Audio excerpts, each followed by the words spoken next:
जब मैं आपके आश्रम में घूम रहा था तो कुछ संशय हुए दिमाग में, और लोगों के सवाल भी हैं ऐसे। भाई जब हम कुछ, एक आपका ही नहीं, बहुत सारे ऐसे और भी आश्रम है जहाँ पर ये संशय क्रिएट होते हैं। पहला संशय यही कि आपके आश्रम में जाने के बाद यूं लगता है कि जैसे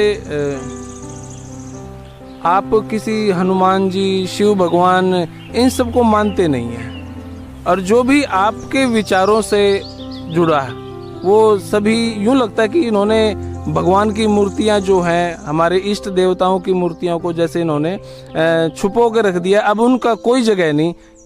ये नकारात्मक विचार आता है, इसका मतलब क्या है? ऐसी कोई बात नहीं है।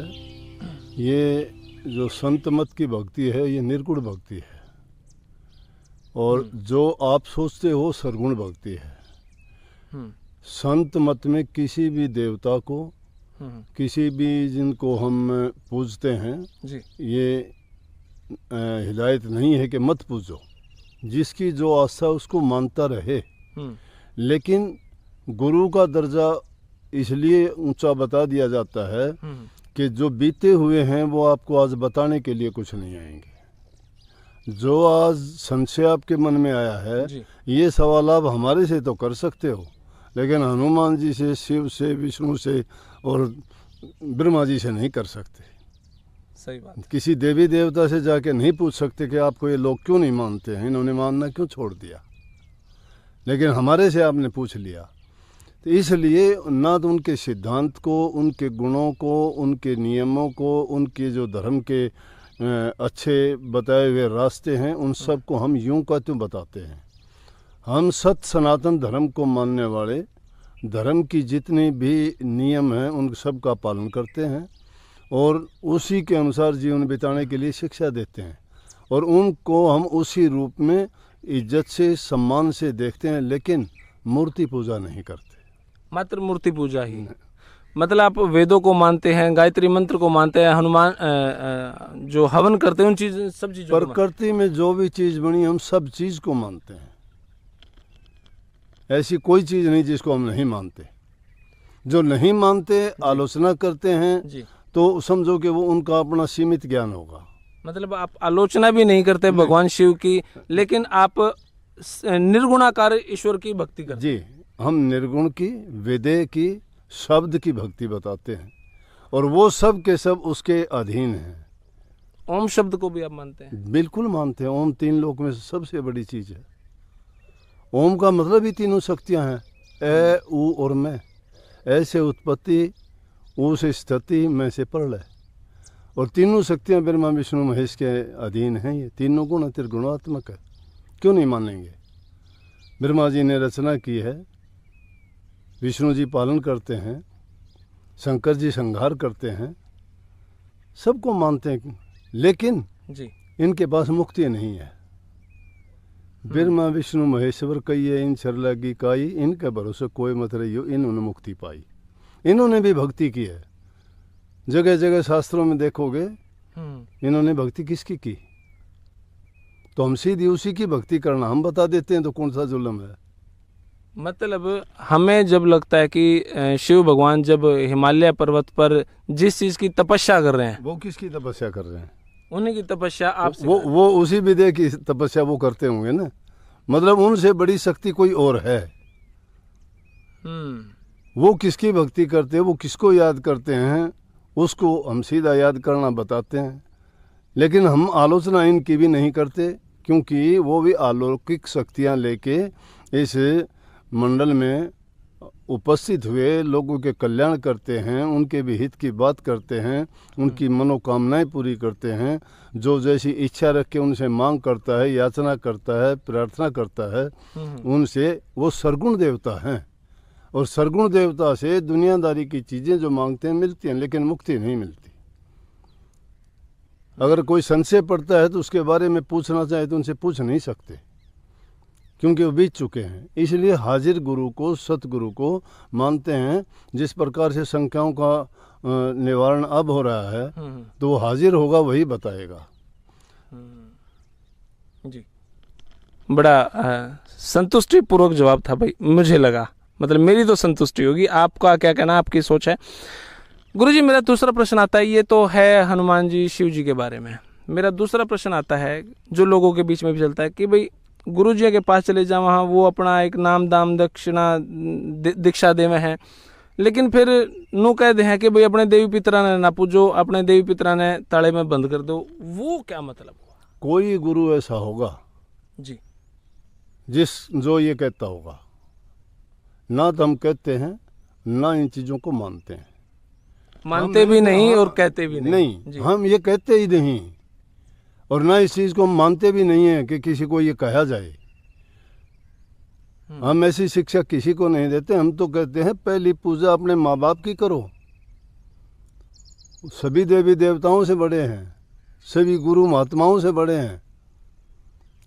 माँ बाप के समान कोई देवता नहीं है, यहाँ तक कि परमात्मा नहीं है। जिन्होंने माँ बाप की सेवा की उनके पास तो परमात्मा खुद आके दर्शन दिए। श्रवण कुमार ने किसकी पूजा की थी? माँ बाप की। जाहिर है, तो प्रथम पूजा माँ बाप की है। जो माँ बाप की पूजा नहीं करता वो किसी को नहीं पूछता है। माँ बाप को जो ठोकर मारते हैं, मंदिरों में जाते हैं, मस्जिदों में जाते हैं, गुरुद्वारों में जाते हैं, गुरुओं के पास जाते हैं, तोहफे भेंट चढ़ाते हैं, कपड़े दे के आते हैं, नोट दे के आते हैं, प्रसाद दे के आते हैं, क्या है उनके पास? जिसके विचार ये नहीं हैं, जो अपने माँ बाप की सेवा नहीं करते हैं, तो किसी की पूजा नहीं करते वो। तो मतलब जो हमारे यूँ का भाई मोस ने वह माता दोकनी है, वह चीज़ दोकनी है, तो ये करने चाहिए कि नहीं? ये अपने रीति रिवाज और मान्यताएं हैं। हम किसी को नहीं कहते ना करो। अगर कोई उनको मानता है तो क्या होगा कि घर के बच्चे अच्छा भोजन खाएंगे एक दिन के लिए जी। और उनको ये तो पता ही नहीं है किसको क्यों दोखते हैं। माउस कौन से देवता को दोखते हैं? बताओ, आप बता दो, कौन से देवता को माउस को दोखते हो? अमावस्या को तो यूं ही सुना है जी, जो पितर होते हैं जी, भूले भटके, जिनको हम जानते ही नहीं, जाने अनजाने में अगर कोई गलती हुई हो तो इस तरीके के जो हमारे पूर्वज जो एक्सपायर हो गए या उस तरीके से हम कुछ। अच्छा, जीवित बाबा की पूछे न बात, मरे बाबा ने बुरा बात।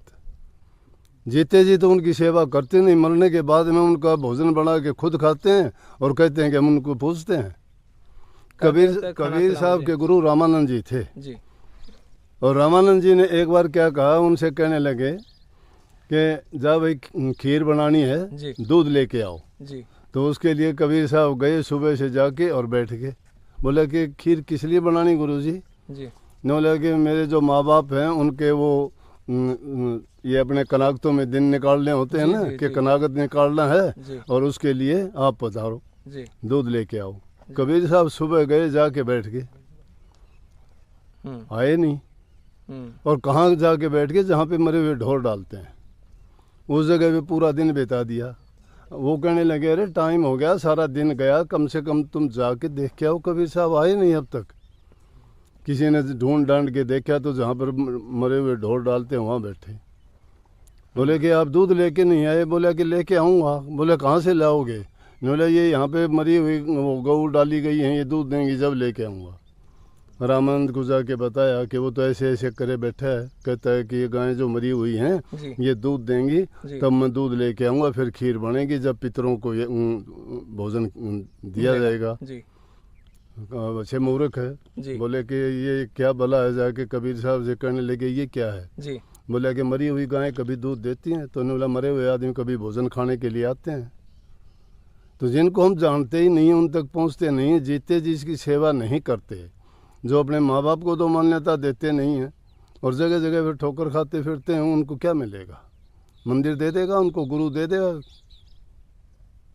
ये हमारी मान्यता है और ये हमारी शिक्षा है। लेकिन फिर भी क्या आप अपने साधकों को डायरेक्ट मना कर देते हो भाई रहने दो, ये ना करा? नहीं, किसी को मना नहीं करते। मना करते बुरे कामों से। शराब ना पियो, कोई किसी प्रकार का नशा ना करो, मांस मछली अंडे ना खाओ, किसी का बुरा ना करो, अपना नेक कमाई कमा के खाओ, किसी से धोखा ना करो। भले वो गुरु दीक्षा लेके भी अपने देवी पितरों को अगर पूजना चाहे तो पूछ सकता है, उसका कोई अनर्थ नहीं। नहीं, पूरी छूट है। मैं तो कहता हूँ जिसकी कीड़ी तक भी राजी हो ना, वो तो गुरुओं के पास जाए। अगर उनके घर वाले भी नाराज हैं तो उनका मुंह माथा भी नहीं देखना चाहिए। क्यों कि जहाँ जाने से तुमने घर में प्रॉब्लम क्रिएट कर ली तो फिर शांति कहाँ मिलेगी? सबको खुश करके आओ। जहाँ अच्छी शिक्षा मिलती है, अच्छे गुण मिलते हैं, तुम्हारा जीवन का सुधार होता है, वो ज़रूर जाओ। एक चीज़ के लिए भी मना नहीं करते हैं। ये लोग अपने आप बना लेते हैं ऐसी बातों को, कहते हैं हम सत्संगी हो गए, हम ये नहीं करेंगे, वो नहीं करेंगे। गुरु नहीं कहता किसी को, अगर कहता है तो गुरु भी नहीं है। क्या बात है। देखो भाई, संशय इस तरीके से दूर होते हैं। अदरवाइज तो हम घर बैठे बैठे मन ने सोचा, हाँ, जो गुरु का नाम भी नहीं लेते वे भी ये बात सोचा है भाई गुरु ने नाट रखा है, जाता है ये पूछ दे को नहीं। लेकिन यह बात एग्जैक्ट ऐसा नहीं है। गुरु जी ने स्पष्ट कर दिया भाई, ना तो हम मना करते, जो मना करे वो गुरु भी नहीं है। तो अपने संशय की पोटली खोलो और इसी तरीके से आपके संशय दूर होंगे। तीसरा प्रश्न, गुरु जी, मैं शिव की पूजा करता हूँ, हनुमान की पूजा करता हूँ और कोशिश दिमाग में रहता भी आत्म साक्षात्कार हो। आप एक आत्म साक्षात्कारी पुरुष हैं। आत्म साक्षात्कार होने के बाद का अनुभव क्या होता है? आज मैं सोच रहा हूँ मेरी भगवान मेरे को दर्शन दे दें और बस फिर मैं जब माँ गंगा नहाया जाऊँगा। आपने वो सब कुछ, वो क्रियाकलाप सब आप, मतलब वही फिर बात कि आत्म साक्षात्कारी पुरुष है। आत्म साक्षात्कार होने के बाद का अनुभव क्या होता है? आपकी तरीके से आत्म साक्षात्कार होता क्या है?